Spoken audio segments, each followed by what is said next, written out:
উস্তাদ উস্তাদ উস্তাদ উস্তাদ, আমি ফজের ওখানে বোম লাগাতে পারিনি। কি, তুই বোম লাগাতে পারিসনি? তাহলে তোর বেঁচে থাকার কোনো অধিকার নেই। আমার কাছে অসফল লোকের কোনো জায়গা নেই। আরে উস্তাদ, এটা আপনি কি বলছেন? আমি তো আপনার খাস আদমি।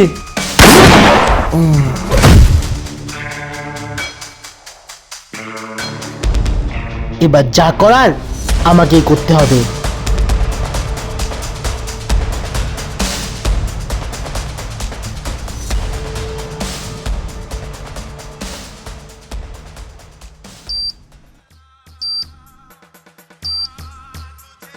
আরে এই আওয়াজটা কোথা থেকে আসছে? আরে এই বোম এখানে কে রাখলো?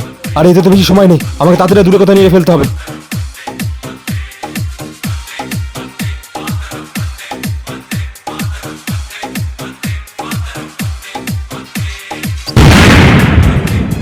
তাহলে বন্ধুরা, তোমরা এই ভিডিওটি কোথা থেকে দেখছো কমেন্টে অবশ্যই জানিও। আর হ্যাঁ, চ্যানেলটিকে সাবস্ক্রাইব করতে ভুলো না কিন্তু।